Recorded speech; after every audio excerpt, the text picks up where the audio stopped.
Good morning. Welcome to today's webinar. I see that about half of the registrants for today have logged on so far. So we've got about 90 seconds until 11 o'clock. So we'll leave that time for the others to join up. In the meantime, if somebody'd like to send me a note on the panel at the side to tell me you can hear me. If I don't get a note, I'll assume you can't.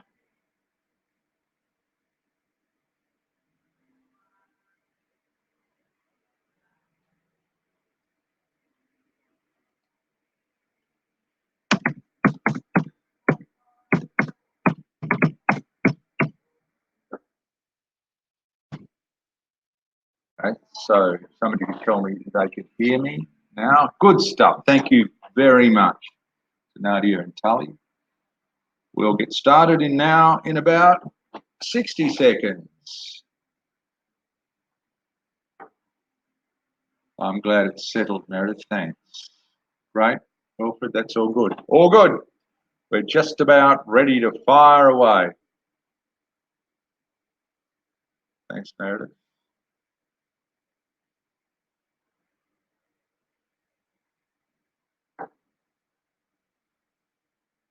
Give them a few more seconds.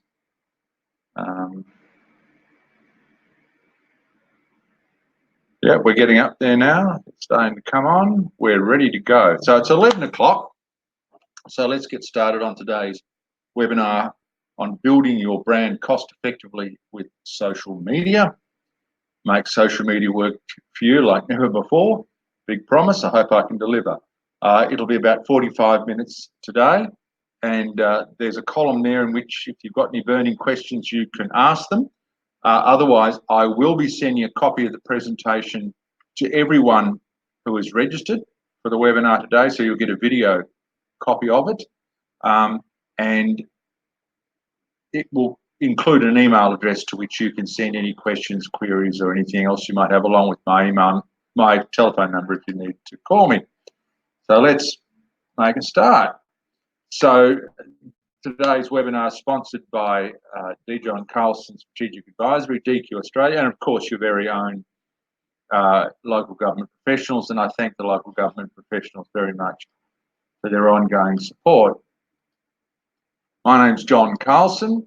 My background's in psychology, education, and business. I largely work these days in consumer behaviour. That's how to get consumers to do what you want them to do, whether those consumers be buyers of products or residents in a local government community. I'm a company director and marketing advisor, and I've been working with in the public and private sectors for about 25 years, although it seems like 25 years. I wanted to start by I understand that still there are local governments out there who discuss the merits or otherwise of using social media. And the big concern always seems to be, look, what if people say really bad things about us on social media? Well, my initial comment in response to that is it is naive and short-sighted to think any organisation can avoid social media. I had a business come to me not so long ago and say I didn't want to get onto social media for the very same reason, didn't want the bad publicity. And within 10 minutes, I'd found 3 sites with bad comments about that organisation on them, and good comments as well. The point is, social media happens whether you're there or not.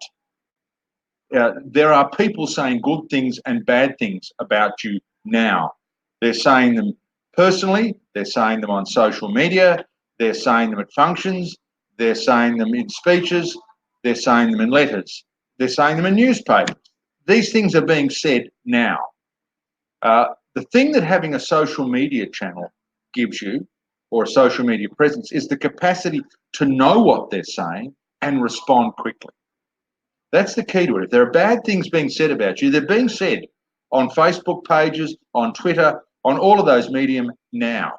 When you go onto Facebook now, you'll see all these comments about the American president and about how he should win or lose the upcoming election. There are also comments about your local government by people who live inside your area and outside of it. You can't stop that.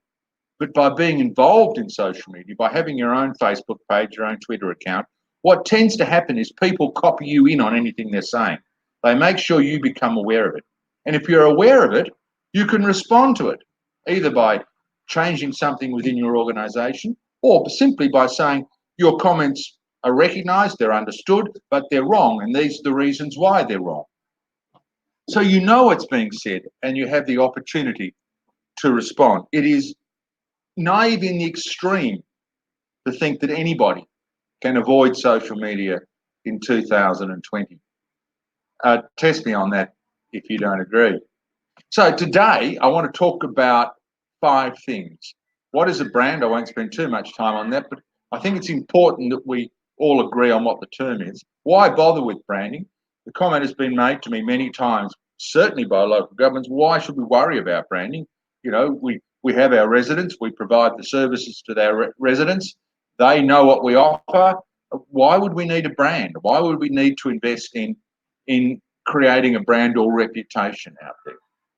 The third point is, why use social media? So why use it at all? Why not use traditional media or some other mechanism for doing it? The fourth question is, how do you use it? And I guess that's the meat of what we're going to talk about today. How do you use social media to build a brand? And the last thing is, and this is something I've covered in previous webinars, but it seems a very popular issue, how do I minimise trouble on social media? And I guess that gets back to my opening remarks about how some local governments and some businesses too are reticent to use social media because they're concerned about bad comments or abusive things being said. So let's start then. What's a brand? Well, I hope everybody knows who this is. This guy offered what I think is the best definition of a brand. And here's 3 good reasons to listen to. He's Jeff Bezos, of course, and he's the CEO of Amazon, which has a market capitalization of 1.6 trillion. There's only one company in the world bigger than Amazon, and that's Apple. And it's not a lot bigger.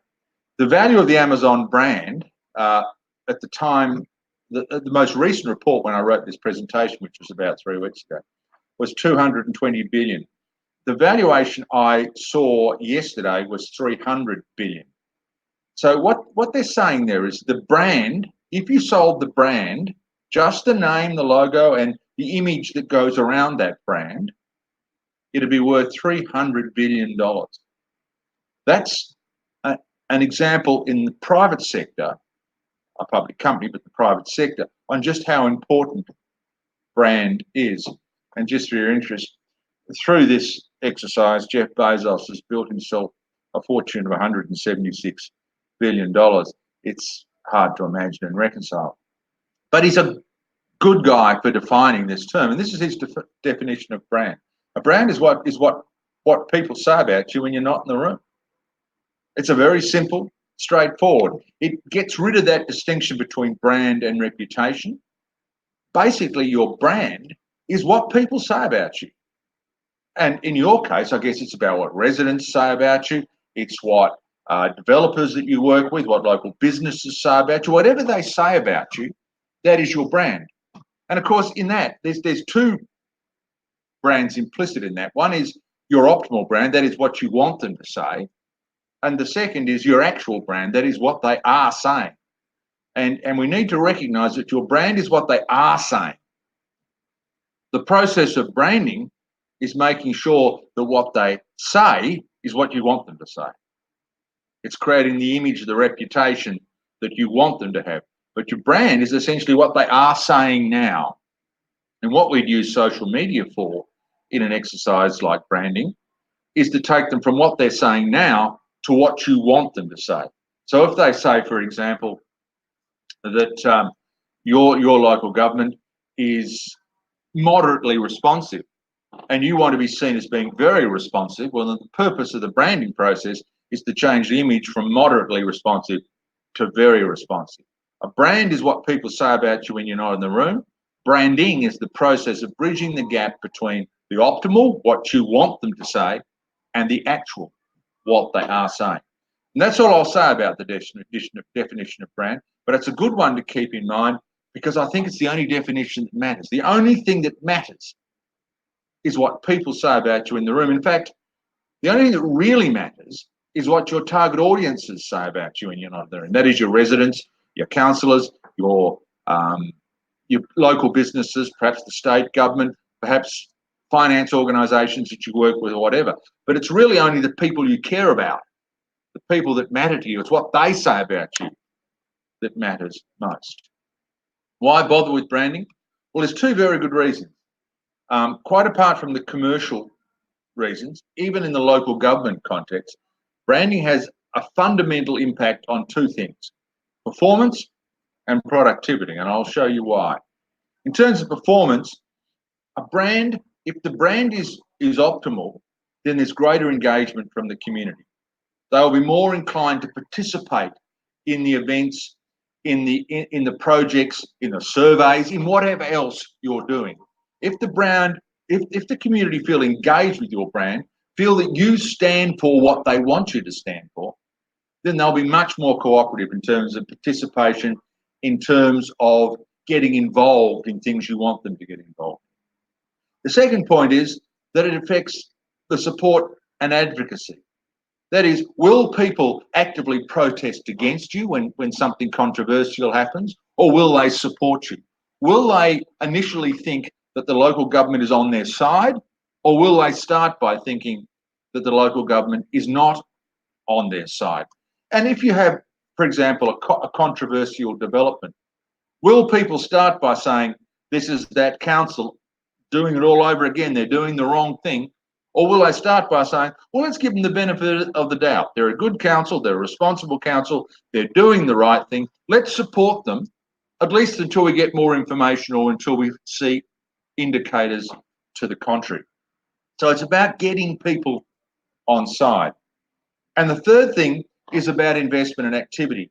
If you want developers, if you want business to invest in your area, they need to see you as a reliable partner. And that is brand. It's how they see you, is whether or not you're perceived as a reliable partner and whether they'll get involved with you. So don't run away with the idea that branding is all about profits, about increasing margins. It certainly is good for doing that, increasing margins. It is, in fact, it is the most potent tool for increasing margins. Just ask Apple. As their unit sales have fallen over recent years, their profits have grown. Why have they grown? They're just because of branding. And I'll use the example I know about. Their market share in terms of mobile phones, which is their biggest business, has dropped from 38% to about 17%, and yet their profit has gone up because they built their margins higher and higher. They have an image of quality and design that nobody can directly compete with, and people are paying a lot more for the product. So that is an issue. But outside that commercial sector, if you want your residents to engage, if you want them to participate in anything from surveys through to events, if you want their support, if you want them to think you're on their side and work with you rather than provide resistance to you, and if you want business to invest in the area, then you need to have a brand that says to these people, this is an organisation I trust, this is an organisation I want to do business with. Here's some stats that are just useful to sort of reinforce those points. 77% of business leaders say a strong brand is critical to their growth plan. So they can't grow without a strong brand. Customers who perceive a brand positively were up to 41% more willing to pay more than the median price. That was the sort of Apple example I gave you. 81% of consumers need to be able to trust the brand in order to buy from them or do business with them. Brand is about trust. It's about reliability. It's about knowing you'll do what you'll say you'll do. And 82% of investors want businesses they invest in, or organisations they invest in, to have a strong brand because they know the brand delivers value to the end user, and that's part of what they're buying into. When people buy into a local government region and invest or build or start a business in that region, part of what they're investing in is a support they're given by the local government and the perception of that local government in the broader community. And the second reason branding is important is productivity. The best people want to work for the best brands. If you want to attract the best people, you have to have a strong brand. Apple attracts the best people. The best and the brightest want to work for those top 4 or 5 organisations in the world. Why? Because when they go to a barbecue, they want to tell their friends, I work for that brand. They want to tell their family they work for that brand. They want to be proud of working for that brand. And if your organisation has a brand, if your council has a brand which says, this is a good organisation to work for, this is an organisation the community respects, then people will want to work for it. They'll also want to stay there. They won't start looking around for jobs. People want to work for an organisation they think shares their values and their vision. And the main reason they start looking around for other jobs is not money, although that's a consideration. The main reason they look around is they find another organisation whose values are more consistent with their own, who they feel more proud about working with. And finally, it's about getting the best out of the best people. The best people will work hardest when they're proud of the brand they're working for, when they know the community holds that brand in high regard, whether that's a business like Apple, a local government like Perth or Albany or Bunbury or wherever, or any other business. People put in their best effort when they're proud of the organisation they're working for. All of that is about branding. Branding drives performance and it drives productivity by helping you attract the best people, retain the best people, and get the best out of those people. There's also plenty of research to show that if people feel they're working for a strong brand, they'll actually push less aggressively for pay increases, for advancement, and for higher incomes or higher benefits. So some stats on that: 75% of job candidates will research reputation before applying for a job. People want to know they're applying to a good organisation, and the best people always have a choice. Certainly in times of high unemployment, a lot of people don't have a choice, but the best people do. 80% of talent acquisition managers believe that employer branding has a significant impact on their ability to hire great talent. The best people want a great brand.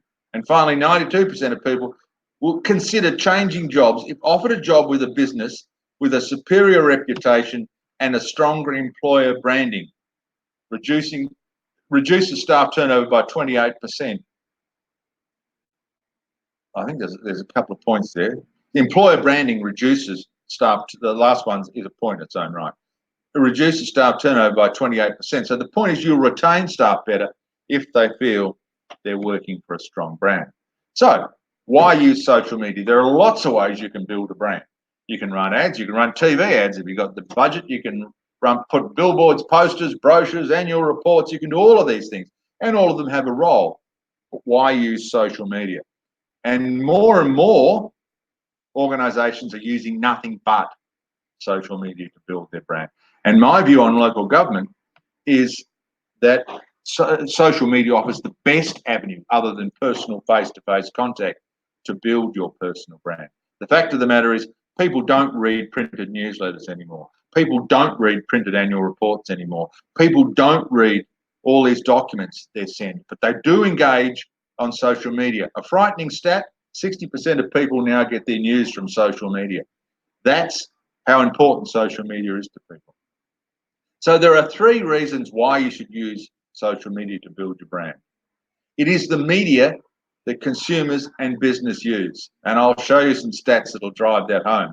You know, I come across people, particularly people of my age, early 60s, who say all the time, yeah, but I don't use social media. Well, the fact of the matter is most people do, and they use it in massive volume, and I'll show you the numbers. And these numbers hold up study after study after study. Social media is more accountable than traditional media.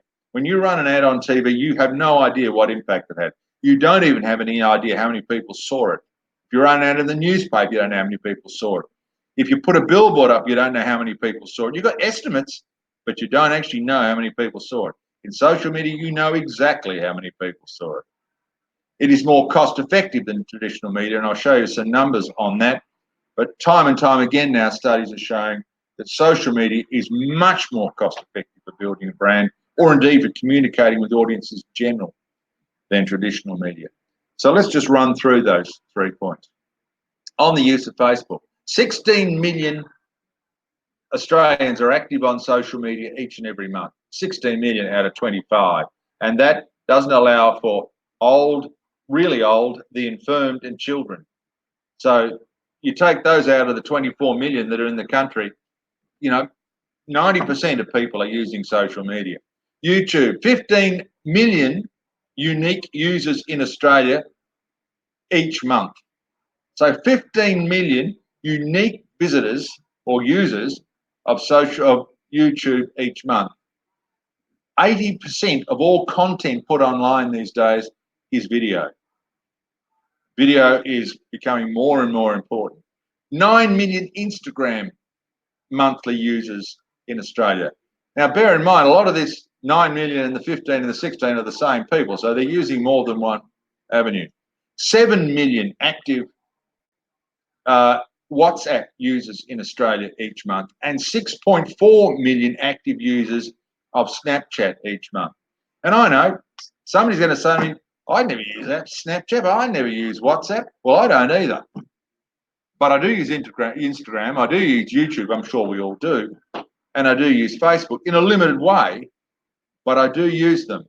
And the fact of the matter is, most people use them daily. Worldwide, the average social media usage is 3 hours per day. So when somebody says to you, I haven't got time to do something, this is probably why. 3 hours a day average usage of social media. Now, they're watching TV sometimes for less than that. Certainly younger people are not even reaching an hour a day watching TV. They don't read newspapers. Newspaper readership in Australia is falling at the rate of 18% per annum. And amongst young people, it's falling at the rate of about 90% per annum. It is just non-existent. So younger people, that is people under 30, don't watch TV and don't read newspapers. They listen to radio and they use the internet. They use social media. And even people older than that, 60% of people over 70 use social media. So don't run away with the idea that it's an age thing. Or I've got some numbers there to talk about that. Australians spend on average 6 hours a week on social media. 6 hours a week. So worldwide, it's a bit higher than Australia. But even so, 6 hours a week on social media. 14 to 25, 4-year-olds spend 8.8 hours a week on social media. So when your son or daughter doesn't have time to study, that's why. That's men, sorry. And then women, it's 14 hours a week for women on social media, age 14 to 24. So it is very high. But 48.2% of baby boomers are active on social media each week. So nearly 50%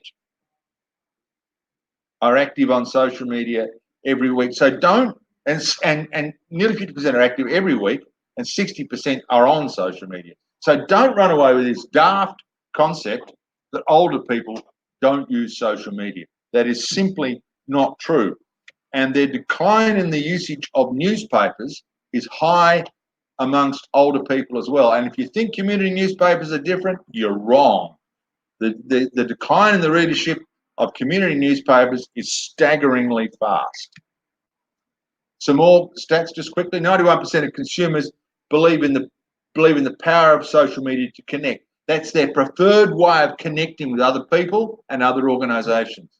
64% of consumers can connect with brands on social media. So they see it as a way of getting to know organisations. 70% of consumers expect the CEO of their favourite brands or the organisations they deal with to be on social media. So it's not just the organisation, it's the executives of that organisation. 78% of consumers want brands to use social media to bring people together. And social media is the #1 media for brands to connect. It is pervasive. It is ubiquitous. Most social media advertising is pay-per-click or performance-based, while most traditional media relies on unreliable ratings and blind faith. And of course, a lot of the work you do on social media involves no cost at all. You simply place the articles there. But if you want to advertise them or boost them to get more coverage, then there is a cost, but it's a trackable cost. Just down the bottom there, you'll see a quote from one of the famous ad guys of the 1960s. He said, 50% of advertising doesn't work. Thank God the client doesn't know which 50%. I got to tell you, more than 50% doesn't work, particularly with regard to traditional advertising and particularly with regard to newspapers, including local newspapers. And even when people tell you they read them, just examine that a bit more closely and you'll find out they don't really, and they certainly don't read them in any detail. And there are some notable exceptions, such as the Post in the Western suburbs. So how do you use social media to brand? What are the techniques for using social media to brand? Well, first you've got to deal with the issue of branding. And I'm not going to cover this in any depth because we've done it in previous webinars, and if somebody wants me to send more information, I will. But there's 3 steps to creating a brand. The first is you've got to define it. The second is you've got to live it. And the third is you've got to make sure people are aware of it. Pretty simple steps. So to live it, to define it, there are lots of definitions of brand, but this is the one I most commonly use. You define your vision. That is, what are you trying to create? Your mission, what are you in the business of? Or your why, your values, what do you stand for, your personality, what do you like to deal with, and your positioning, what sets you apart from other brands. And in consultation with consumers, in what we call co-creation, you can use those 5 attributes, 5 criteria to develop a brand. And the definition, the points that come out of those become your brand. Your vision should be 1 sentence. Your mission should be 1 sentence. Your values should be no more than 4 or 5. Your personality should be no more than 4 or 5 traits, and your positioning should be 1 sentence. This should be simple, easy to say, easy to understand, easy to communicate.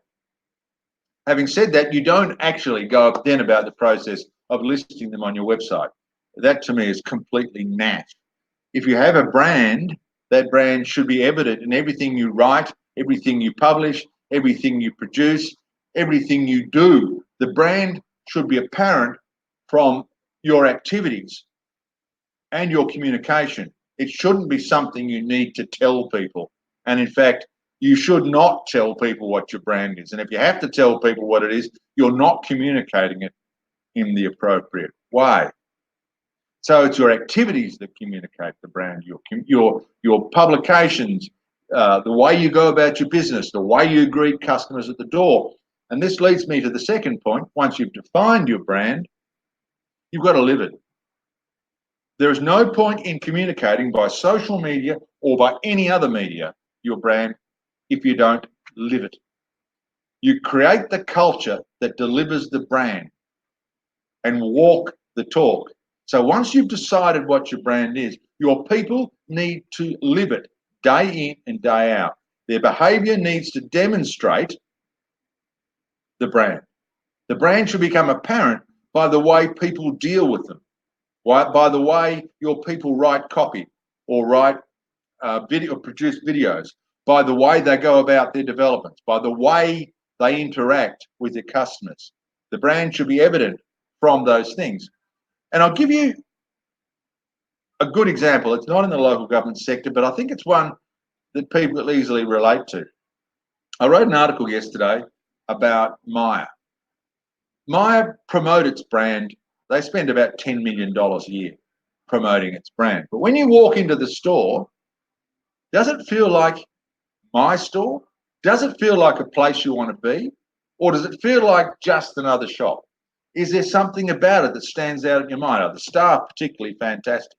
Or are the displays particularly fantastic? Is the environment unusual and engaging? Is the pricing particularly cheap? I would argue it's none of those things. And it's none of those things because Myer talks about its brand, but hasn't created culture within its organisation that actually delivers that brand. Whereas if you walk into an Apple store, you feel the brand from the minute you walk through the door to the minute you walk out that door. The way the staff behave, the way the staff have set up the displays, the way the staff interact with you the way the staff go about doing their business, the way the staff have developed systems, that brings the brand to life. In fact, Apple stores are far more a branding tool than they are a money-making venture. Apple could close all of its stores tomorrow and it would still sell lots of product. It doesn't sell anywhere near the majority of its product through Apple stores. Those stores are simply a way of it demonstrating its brand through the behaviour of its people. They are, in essence, its replacement for heavy advertising. And by the way, Apple spends, as a percentage of its turnover, very 0.001% on advertising. They really spend very little. They use their stores, the behaviour of their people in setting up, in keeping clean, in serving customers, in repairing product to create their brand. Brands are created by culture. And once it's created, once the culture is created, then you can use social media to communicate elements of that culture and demonstrate the things that your people are doing.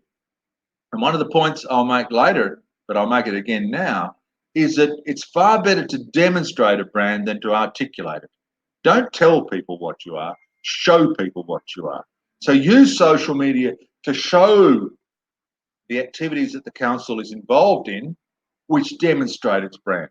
Don't tell them that our brand is 1, 2, 3. Show them your brand is 1, 2, 3. If you can't walk the talk, investment in communication is wasted.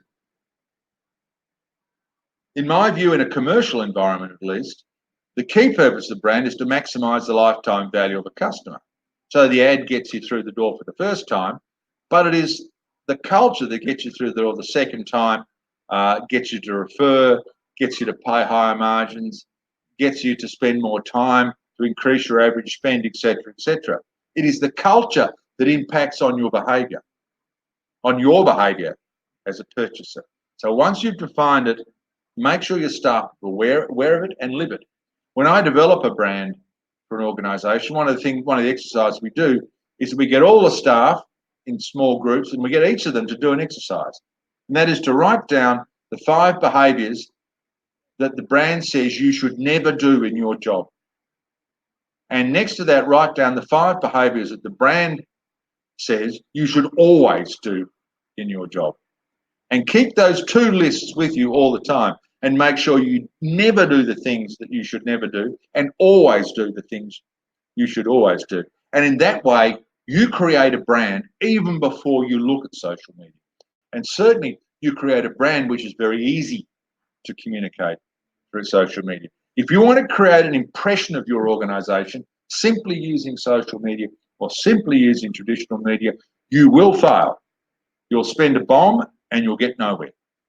Build a culture that reflects the brand so that every interaction with the brand every interaction with the culture, the people, says the brand, then the amount you need to devote to social media or any other form of communication will be diminished. And I can give you many, many, many examples of that, and I've written many articles on the subject, and if anybody's interested, I'll give you an email address at the end of the presentation, which you can email me and I'll send you copies of the stuff that I've done.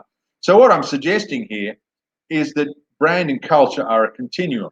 You define the brand and then you create the culture to bring that definition to life. And creating the culture is about making sure you've got the best staff, engaging those staff, incentivising those staff, monitoring those staff, and ensuring they behave in a way that's consistent with the brand. I've recently updated this model. So again, if anybody would like a copy of it, simply email me at the end. But it is a continuum. A brand is about the definition. The culture is about the creation, the delivery, and the living the brand. So then, once we've defined it, once we've lived it, then we communicate it. And the critical issues there are to craft the message and the tone of voice.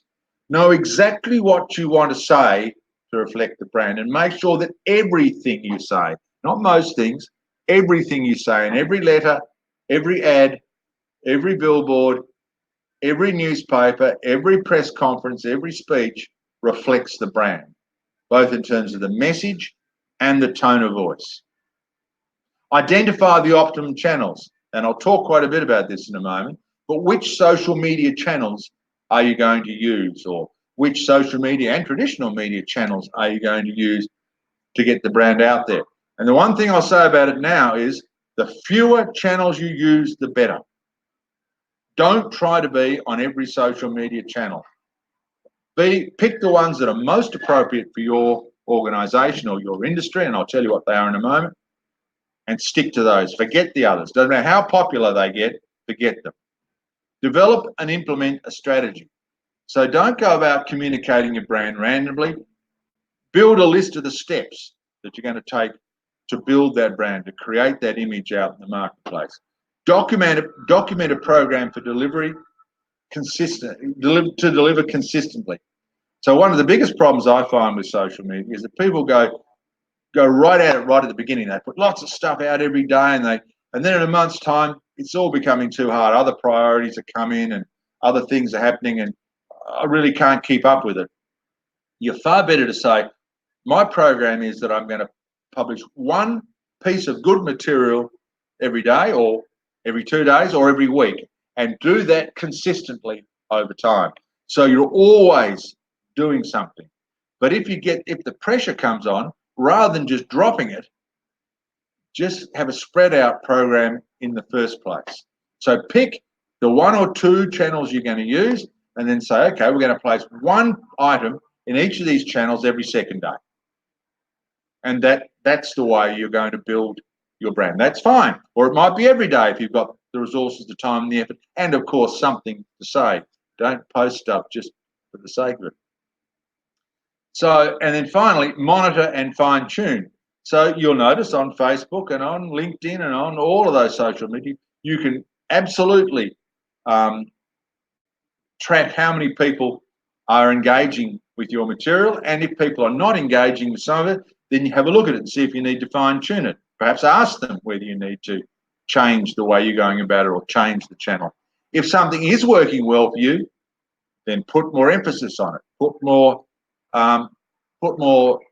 resources behind it. I mean, I find with the social media I do that LinkedIn is far and above the most useful medium. I was advised many times that I should be using Instagram as well. I started using Instagram. I found it less convenient to use given the types of material I published, and I found that it wasn't giving me the return. So I scaled it back. I almost do no Instagram now. I started with some Facebook when I first got involved. I do very little Facebook now because it doesn't really work in my kind of industry doing what I do. By the way, on yours, it should work extremely well. So you got to find the channels and then develop a program. I publish one element every day, 5 days a week, nothing over the weekends, but 5 days a week, one element, and twice a week I publish 2 elements in each of the media I'm using. And I just stick to that pattern. Now, there might be the occasional extra because something important or interesting happens, but generally I stick to that pattern and don't overburden myself. And then I monitor it and fine-tune it, as I say. So you start with the strategy. The strategy, and I'll talk about the elements of the strategy now. The strategy, overall social media strategy. Then you have a program that says in this diagram, Facebook marketing strategy. It should be Facebook program, Instagram program, Twitter program, and LinkedIn program. And of course, you'll get a copy of that diagram when I send you the video later on today, just after lunch. But the point of this diagram is you have an overall strategy which says, these are the overall messages. These are the overall channels I'm going to use to communicate those messages. Then you have a program that says, these are the types of items I'm going to place in these social media with this kind of frequency. So the strategy is, what are the objectives? What am I trying to achieve? Define your audiences very precisely, because different social media, as I'll talk about now, have very different audiences, and the audiences have very different expectations of those social media channels. So your objectives, the audiences you're going to target, the content, what are you going to say? And if you've got nothing to say, you shouldn't say anything. You should make sure that your content is high quality. And again, I'll come back to that. What channels are you going to use? Less is more. And how frequently are you going to use those channels? Then your social media program, that is for each channel, is what's the channel? What are the objectives? Why am I using this channel? What content is most relevant to this channel? Instagram is about images and video. Facebook can be about copy and articles. LinkedIn is about articles and videos. So you look at the format of the content, but you also look at what content. And in your program, you need to think, am I always going to have enough content? And take that into account. People who go on social media every day simply because they can are kidding themselves. If you publish stuff which is no good, publish stuff which adds no value, publish stuff which doesn't move anybody forward, you're just wasting your time and resources. You're better off not to be there at all. And I'll come back to all of these points as we progress. Right, so for local government, I would have thought the three most important elements in social media are organic posts, boosted posts, and display advertising. So organic posts is just as it sounds, posting articles, videos, or whatever on a Facebook page, on a LinkedIn page, on your Twitter account, or whatever, knowing that it will go out to all the followers of that page, and that they'll at least have the opportunity of seeing it. Boosting it then involves taking that organic content and paying a small fee to Facebook, Twitter, Instagram, or LinkedIn to have it generated to a larger audience, same piece of material generated to a larger audience, which you define. So these social media channels, as you probably know, are very sophisticated now, and you can geographically, ethnographically, demographically, even psychographically define what audience you want that to be boosted in. And the third element, of course, is regular display advertising. That is just buying and placing ads on Facebook, LinkedIn, Instagram, or whatever. All three of those have a role to play in social media for local government. And I would have thought that's about all you really need to do. And I would have thought that the overwhelming emphasis should be on organic and, to a lesser extent, boosted posts. Display advertising certainly may be useful when you've got events coming up, or you want people to vote, or you want people to pay their rates or whatever. Certainly you can run ads to do that. But for the branding purpose along the way, most of it should be organic posts, and then occasionally, or even regularly if you think the content merits it, boosting those posts. And if you haven't done it before, you'll be staggered how cheap it is to boost a post on Facebook. And one other tip on that, boost more at the beginning, because the more you boost at the beginning, the less you'll need to boost at the end. Because if you boost at the beginning and it's interesting content, people will connect with you, and you'll be able to get to a broader audience without needing to do the same kind of boosting or advertising in the future. The three or the four media you should focus on is for anybody over the age of 30, Facebook, anybody under the age of 30, 35, Instagram, the business sector, LinkedIn, and YouTube. YouTube, simply for putting videos, open your own YouTube channel, but also take the videos from YouTube and distribute them through other social media platforms. It's just good to have content on YouTube, but they're the only four channels for a local government that make any sense to me. Some people say, what about Twitter? Well, Twitter, to work well, requires frequent interactions with your audience. You really should, as does Donald Trump and several others, tweet every hour, every half hour, or every 2 hours at most. And most local governments, most businesses don't have the time to do that. So for most of your market, Facebook is the dominant medium. And if I had to pick two out of those, I'd pick Facebook and LinkedIn. Facebook for general consumers and LinkedIn for the business market. If I had to pick one, it would be Facebook. But Instagram is the fastest growing media. As you probably know, it's owned by Facebook. So ads can be copied across both platforms. LinkedIn is growing rapidly, but it's very much still a business and professional medium. YouTube is exploding in growth, but it's only good, of course, if you have video. And Facebook, it's not growing as fast as it once did. It's probably not going to grow much faster into the future, which is why Facebook's got into Instagram and other social platforms. But it is a constant, and it remains the biggest social media in the world, and the biggest certainly in Australia. So look at organic, look at boosting those organic, and look at some display advertising for events and the like, and keep your media channels to those ones. Now, for people in local government, that is if you say somebody should be out there communicating with the broader audience, the three most important factors are consistency, engagement, and responsiveness. I might add those three factors are equally important to the local government in general. But consistency means not posting heavily for a week, then going away for a week, and then coming heavily, and then going away for a week. Being consistent and looking at it as a 12-month minimum program. So design a program for the next 12 months and consistently communicate with your audience. The second point is to engage with that audience. Where somebody puts a comment on your post, make sure you respond, even if it's simply saying, thanks for the comment. If that same person posts something themselves and you think it's worthwhile, make sure you click like or put a comment or both on their post. People will respond more favourably to your posts if you respond more favourably to theirs.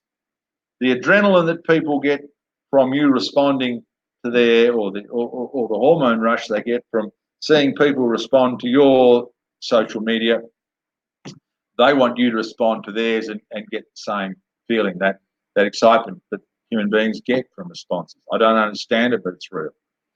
And then be responsive. If somebody speaks to you directly, speak to them back directly. If somebody comments today, respond today. In fact, if you're using Twitter, if somebody communicates with this hour, communicate back with them this hour. Responsiveness is critical. If you go back at the end of the week and say, I better respond to some of these social media comments people have put on social media, or these posts by other organisations, then it's of no value.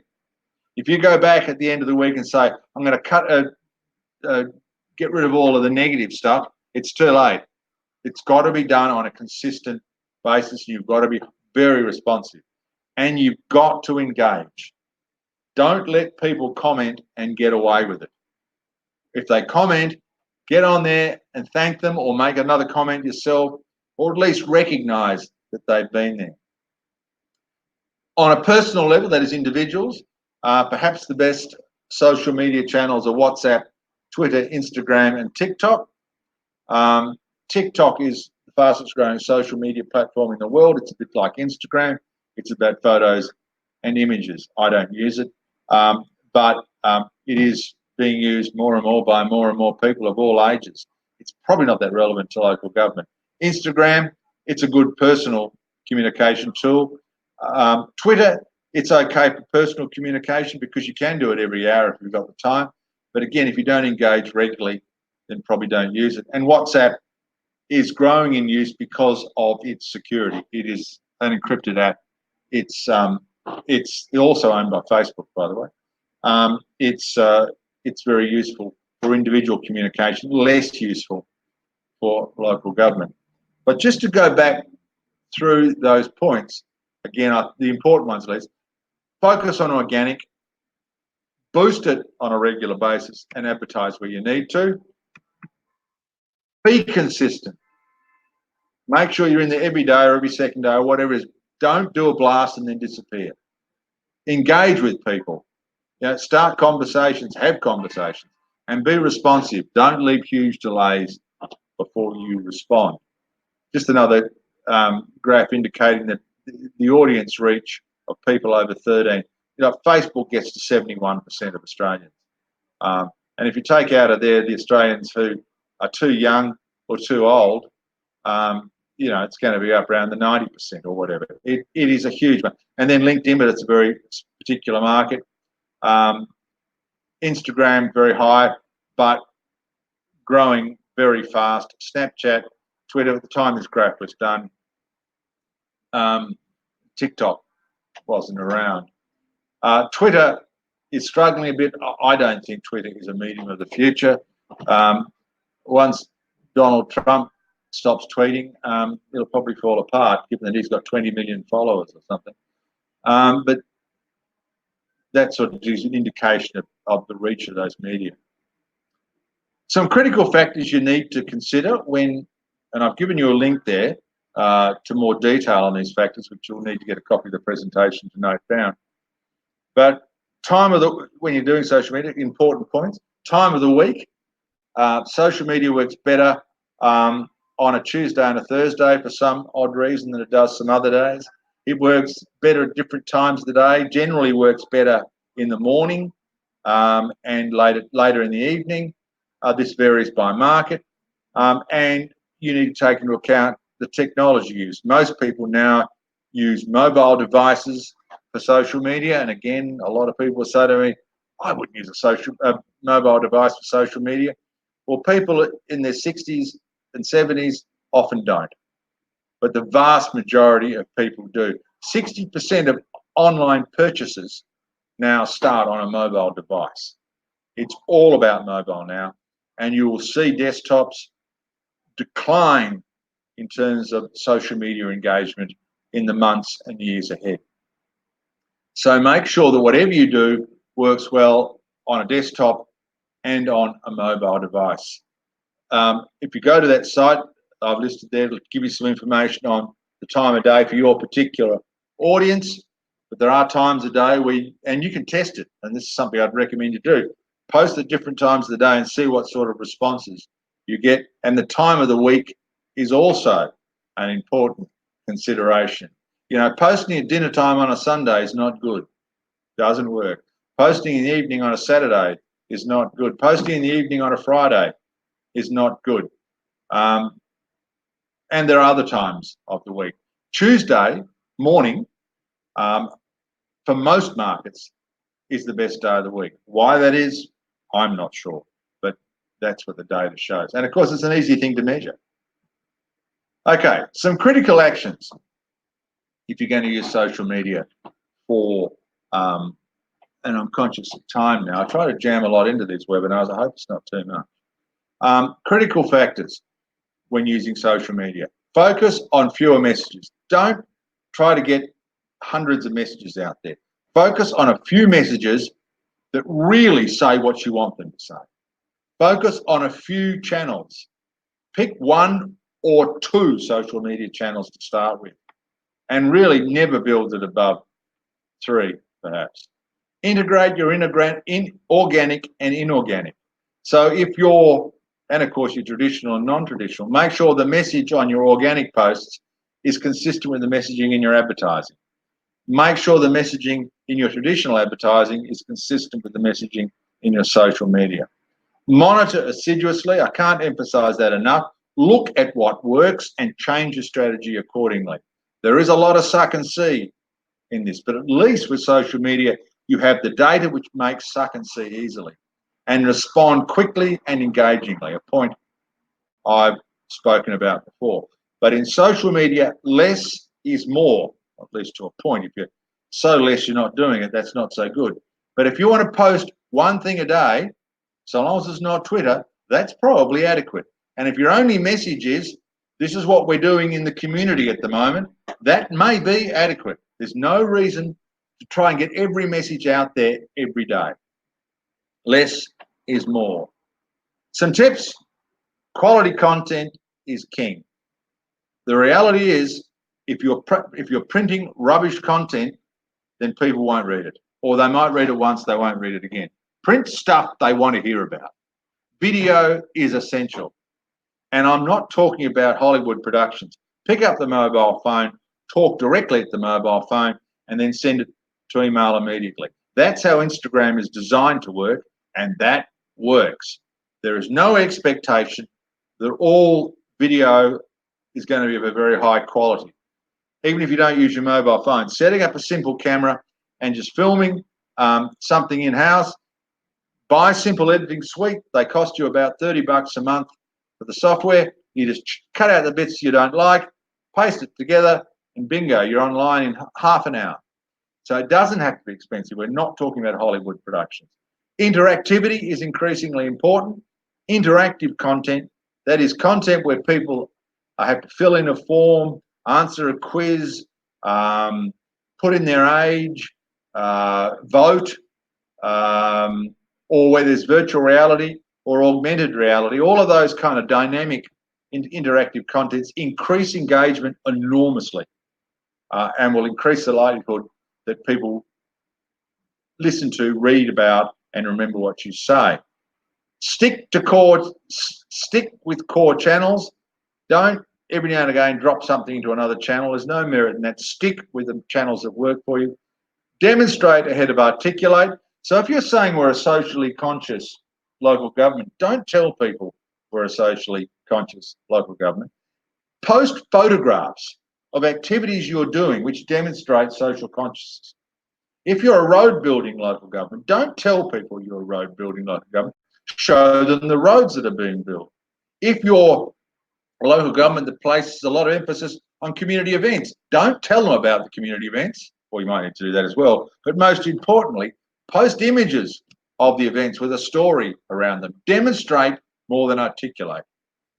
Talk to your audience in their language. Don't use local government speak or business speak or state government speak or any kind of speak other than the language that your consumer uses. Forget the jargon, forget the platitudes, forget anything which they're not going to understand and easily engage with. Talk in their language. And if I could give local government one major tip, is stop talking to them in your language. And in the case of business, I would say to business, stop talking to them in your language. Talk to them in their own. Avoid gimmicks. Gimmicks are nice and they seem to make people happy, but they don't really increase branding or engagement. And be authentic. Be yourself. Live the brand. Reflect your values in everything, and don't try to be something you're not. So how to minimize trouble, and I'll move through this quickly, although I suspect I'll be moving through most of it quickly. Critical, when you get into social media, have agreed objectives. Make sure everybody involved in the social media program knows what you're trying to achieve. Make sure there's an agreed strategy. This is how we're going to achieve it. Make sure you implement that strategy consistently. Make sure you monitor it closely and respond quickly. If you're going to have trouble on social media, it can be cut off at the pass if you respond quickly. My advice is check your social media first thing in the morning, just before lunch, and just before you go home. It only takes 5 minutes, but check it then. Don't leave long gaps. Some do's. When you're on social media, listen. Engage with people. Don't expect them to engage with you if you're not going to engage with them. Identify valid complaints. If people say something about your council which is valid and you don't like it, respond to it, address it in the appropriate way. Tell them you're going to talk to the relevant people. If it's wrong, tell them it's wrong.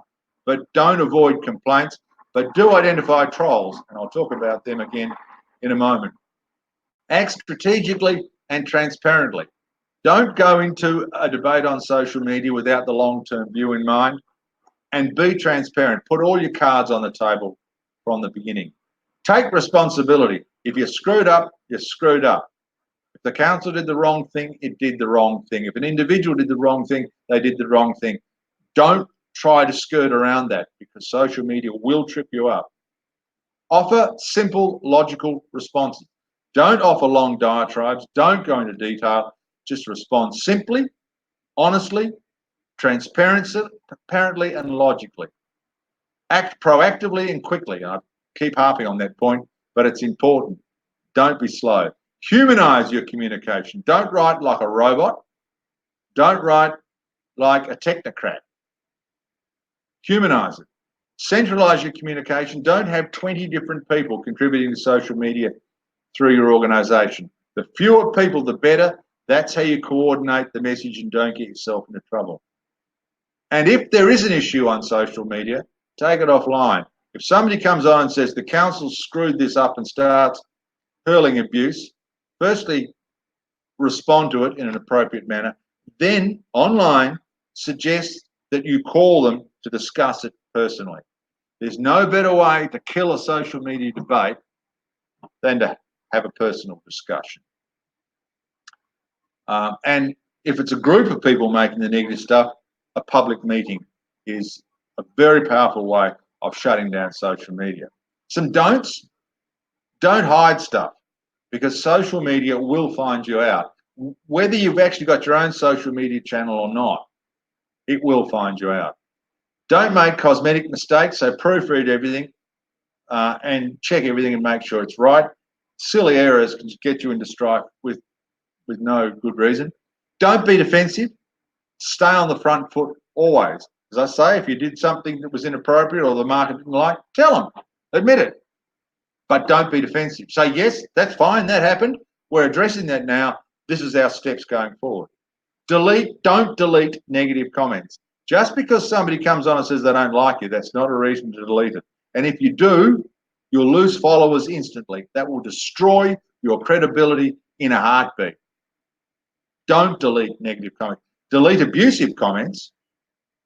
Delete foul-mouthed comments. Delete libelous comments immediately, but not negative comments. Just because somebody's negative, don't delete it. Don't take anything personally.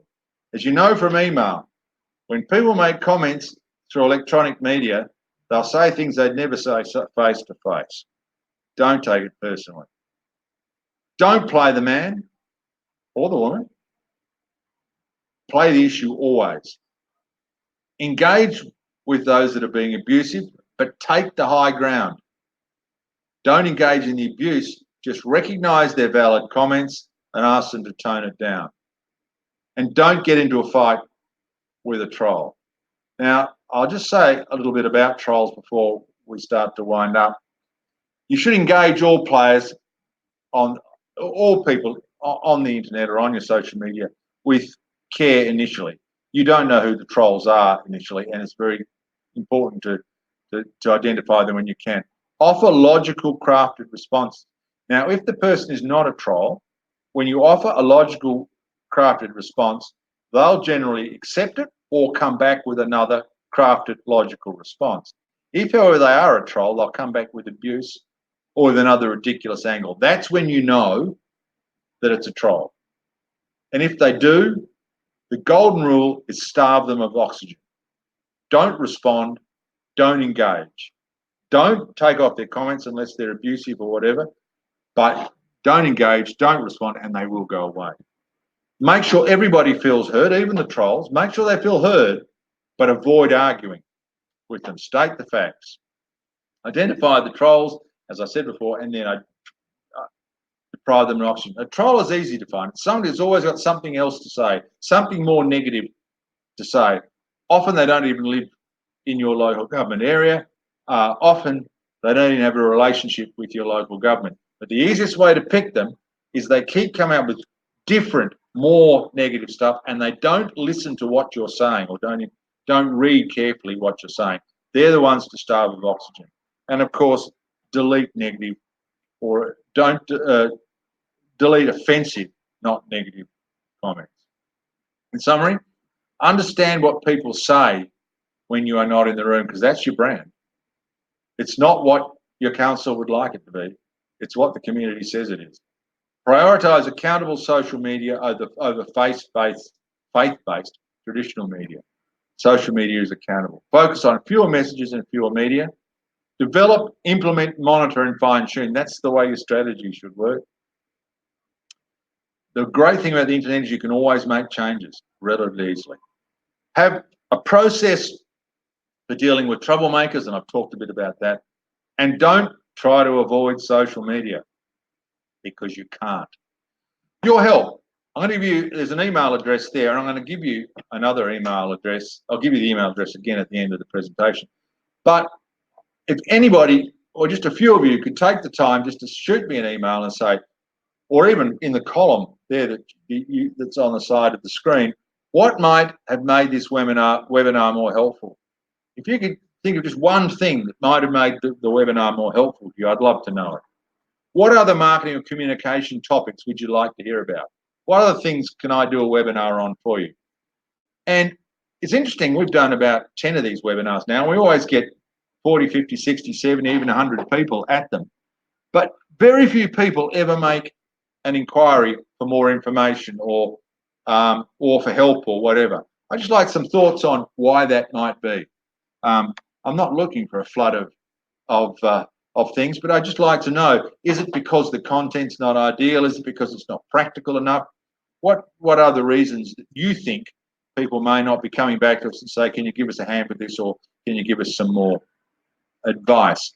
So if a few people could take a moment to do this, I think that'd be great. This is my website. You can go there at any time and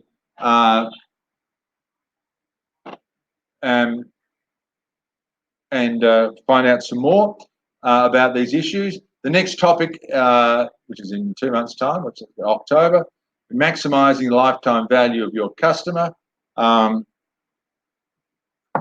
Again, thanks to our sponsors, particularly DQ Australia and local government professionals. I've just got a few comments come through. Pictorial examples of positive, negative social media posts as an idea of something that could have been done better. I agree with that, and I'll think about how I might address that with you. Thanks. Okay then, well, thanks very much to everybody for participating today. I hope I haven't run too far over time. Please feel free to email me. I think I've given you the email address. There it is. No. There it is, johnc at linkintegrated.com. That's JOHNC at LANCintegrated.com. And that'd be great.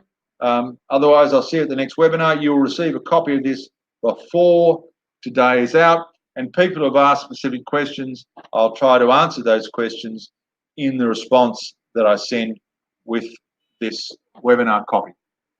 Thanks for attending today.